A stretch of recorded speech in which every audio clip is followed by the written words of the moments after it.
Pembalasan Xi terhadap AS dikecam sebagai bodoh total, kepanikan di dalam partai. Perang dagang AS-China mendominasi pemberitaan global, dengan tarif agresif Presiden Donald Trump terhadap Beijing memicu perdebatan sengit. Mengapa Trump menargetkan Partai Komunis China, PKC, dan bagaimana PKC akan merespons? Vision Times mewawancarai Profesor Yuan Hongbing, yang kini tinggal di Australia, untuk mengungkap pertikaian yang menegangkan ini.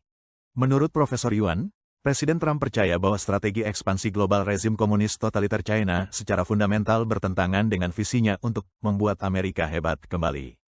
Dalam pandangan Yuan, kedua pihak adalah musuh yang tak terelakkan. Akibatnya, Trump meluncurkan perang ekonomi dan tarif terhadap PKC, kampanye yang oleh Yuan digambarkan sebagai pertempuran penentu.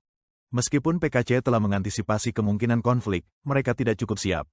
Di bawah tekanan yang meningkat, rezim terpaksa menghadapi tantangan tersebut secara langsung. Inilah, jelas Yuan, alasan Xi Jinping bersikeras melawan agresi ekonomi Trump.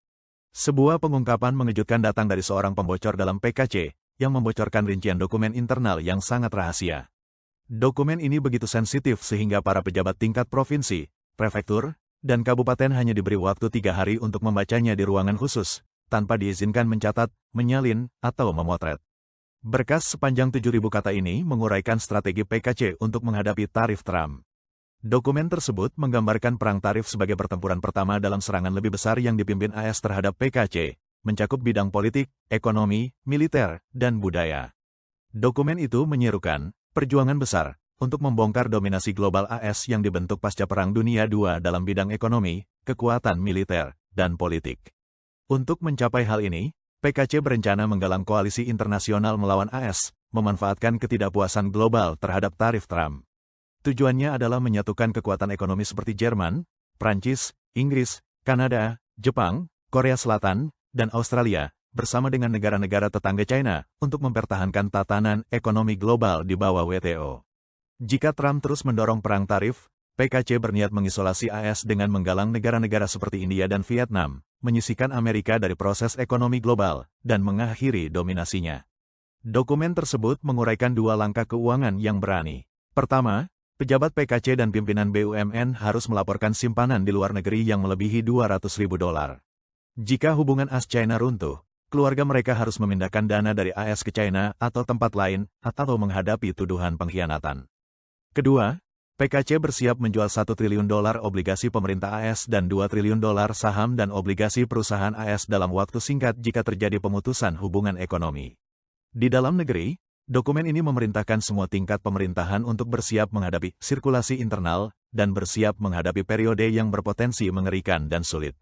Di tingkat internasional, PKC menggandakan aliansinya dengan Rusia, Iran, dan Korea Utara, serta mempererat hubungan dengan Kamboja, Laos, Myanmar, Thailand, dan negara-negara selatan dan tetangga lainnya.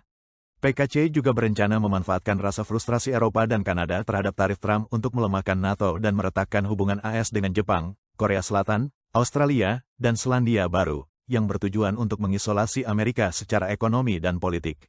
Di bidang militer, dokumen tersebut mengungkapkan rencana mengerikan, pertempuran penentu melawan AS di Selat Taiwan. Beijing percaya bahwa seiring meningkatnya perang dagang, konfrontasi militer tidak bisa dihindari.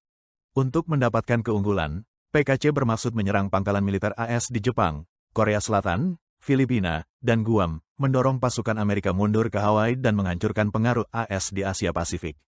Yuan Hongbing mengungkapkan bahwa sang pembocor memperingatkan bahwa dokumen ini dimaksudkan untuk menenangkan kepanikan jajaran PKC akibat dampak perang tarif.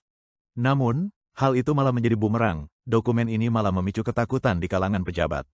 Lingkaran politik Beijing berada dalam kekacauan, dengan banyak yang percaya bahwa perlawanan Xi terhadap Trump bisa menjadi kesalahan fatal terakhirnya, yang berpotensi mengakhiri eksistensi PKC. Menurut orang dalam di Beijing, Xi enggan mundur karena lembaga pemikir internal partai telah meyakinkannya bahwa jika dia mundur, AS dan sekutunya akan membuka kembali penyelidikan terhadap pandemi COVID-19 dan menuntut China atas kejahatan terhadap kemanusiaan serta kerugian ekonomi. Ini, kata para sumber, adalah ketakutan terbesar Xi. Ia tahu bahwa perintahnya sendirilah yang menghambat penanganan wabah Wuhan di tahap awal, menyebabkan penyebaran secara nasional dan global. Sebagian besar pejabat PKC kini mengejek resolusi internal itu, menyebut isinya sebagai khayalan, mimpi orang gila. Mereka percaya bahwa hal tersebut akan menjadi aib sejarah yang mustahil diwujudkan. Sementara itu, rasa putus asa yang belum pernah terjadi sebelumnya telah menyelimuti lingkaran politik Beijing. Para pejabat sangat khawatir bahwa musim panas ini, saat lebih dari 12 juta lulusan universitas memasuki pasar kerja, mereka akan bertabrakan dengan gelombang besar pekerja migran yang menganggur. Tsunami pengangguran ini, menurut banyak pihak, akan menjadi badai besar pertama setelah perang tarif Trump dan bisa mengguncang mekanisme kontrol sosial PKC. Menurut para pejabat ini, Xi Jinping tidak memiliki kapasitas untuk memimpin. Satu-satunya solusi yang ia tawarkan adalah kembali ke otoritarianisme ala era Mao, atau melancarkan perang di Selat Taiwan. Tapi keduanya adalah jalan buntu. Jika Xi memilih salah satu jalur tersebut, kemungkinan besar itu akan mengarah pada kejatuhan Partai Komunis China. Saat ini, banyak perwira militer dari keluarga, generasi kedua merah, dilaporkan menunggu dengan penuh harap agar Xi memulai perang di Selat Taiwan. Begitu China memasuki status perang, mereka berencana memanfaatkan situasi untuk melakukan kudeta militer dan menyingkirkan Xi Jinping.